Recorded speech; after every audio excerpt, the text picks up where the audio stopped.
Bonjour à tous, un bel exemple de projection parallèle est fourni lorsque l'on observe l'ombre d'un objet sur une surface plane. Alors, supposons que la surface plane ce soit un sol construit par un maçon pour s'assurer que cette surface est bien plane. En rouge, vous avez les rayons de soleil qui nous arrivent depuis le soleil. On peut considérer que tous ces rayons, vu la distance, la grande distance qui nous sépare du soleil, on peut considérer que tous ces rayons sont parallèles, donc les lignes les droites orange et les demi-droites, pour être plus précis, orange, représentent des rayons de soleil et sont parallèles.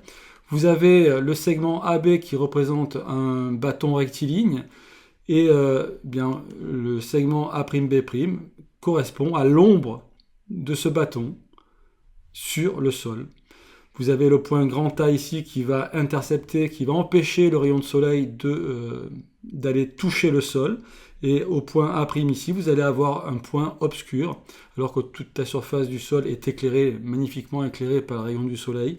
Et bien ici, entre A' et B', le bâton empêche les rayons de soleil de passer et fournit cette ombre, l'ombre du bâton.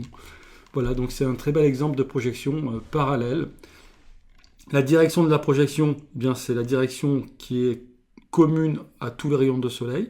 Tous les rayons de soleil sont parallèles, ils ont une propriété commune, c'est la direction.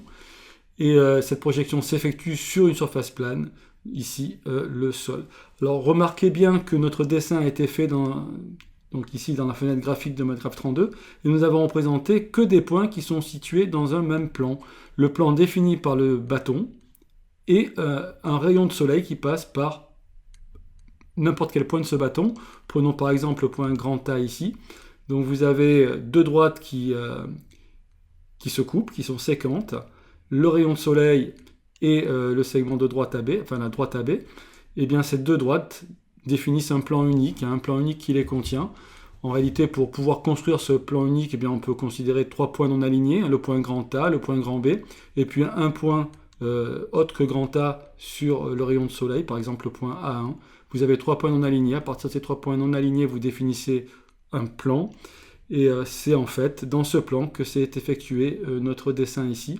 Tous les points, encore une fois je le répète, tous les points que vous voyez ici se situent dans un même plan. On dit qu'ils sont coplanaires. Et l'intersection de ce plan avec le sol fournit la droite en noir ici qui représente le sol. Alors on peut, dans cette construction, on peut déplacer le point grand M pour bien nous rendre compte que effectivement, eh bien, son image, sont projetées sur le sol, c'est le point M'. Et vous voyez se projeter qui se situe toujours entre les points A' et B'.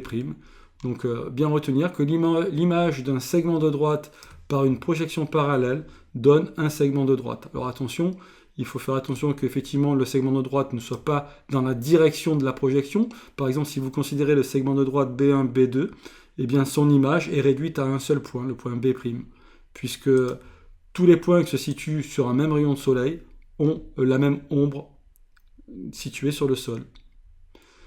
Que dire d'autre? Eh bien, vous voyez qu'on peut également, excusez-moi, dans cette construction effectuée dans Modgraph 32, réalisée dans Modgraph 32, on peut également déplacer les extrémités de notre bâton. Alors si on les déplace, on peut les déplacer sur le même rayon de soleil, ce qui fait que l'ombre n'est pas du tout modifiée. Et alors si vous avez un bâton qui est parallèle à la surface de projection, donc ici le sol, vous allez obtenir, c'est le cas de A1, B1, ici, le segment de droite A1, B1, et bien vous allez obtenir une ombre qui a exactement la même longueur que le bâton. Donc ça c'est une propriété très importante. Si vous avez un segment de droite qui est parallèle à la surface un segment de droite parallèle à la surface de projection, eh bien son image, c'est un segment de droite qui lui est parallèle d'ailleurs aussi, et qui a la même longueur. Donc ça c'est une première propriété très importante. Alors vous avez également la distance qui sépare ces deux droites parallèles, distance qui peut être matérialisée par le segment A1, B2 ici, qui est perpendiculaire au rayon de soleil, donc A1 et B1. Vous avez ici les extrémités A1 et B2. Ben, la distance entre A1 et B2, c'est 2,01. C'est la distance entre les rayons de soleil ici. C'est la longueur minimale d'un bâton qui pourra nous donner une ombre de longueur égale ici à 2,01. 42. Alors on peut également dans cette application déplacer, modifier alors je crois que c'est ici, voilà, modifier la direction des rayons de soleil. Et vous voyez que plus les rayons de soleil sont rasants, donc imaginez si on est tôt le matin ou alors tôt le soir, et bien donc plus les rayons de soleil sont proches de la direction du sol, plus la distance qui sépare les deux rayons de soleil extrêmes est petite, est réduite. Et ce qui veut dire que la quantité de lumière que le bâton empêche de passer est finalement relativement faible, puisque le nombre de rayons de soleil, on pourrait parler comme ça, même si c'est pas très correct scientifiquement, mais il y a de moins en moins de rayons de soleil qui sont bloqués par notre bâton, mais pourtant on obtient quand même une ombre toujours de même longueur ici. Voilà, donc on peut imaginer que la quantité d'énergie amenée par le soleil et évidemment, c'est ce qu'on observe d'ailleurs en réalité, est beaucoup plus faible le matin, et plus le soleil monte à l'horizon, plus les rayons viennent taper perpendiculairement le sol, et plus on a un grand nombre de rayons pour une même longueur sur le sol. Vous voyez, c'est un peu ça l'idée que je voulais présenter ici. Voilà, donc la quantité, la chaleur qui nous est apportée par le soleil, est d'autant plus importante que les rayons de soleil viennent taper perpendiculairement le sol, puisque vous voyez qu'il y en a beaucoup plus qui arrivent quand les rayons sont perpendiculaires que lorsque les rayons sont rasants. Il y a beaucoup moins de lumière qui arrive ici sur la même surface. Voilà, ici la même longueur. Eh bien, je vous remercie de votre attention.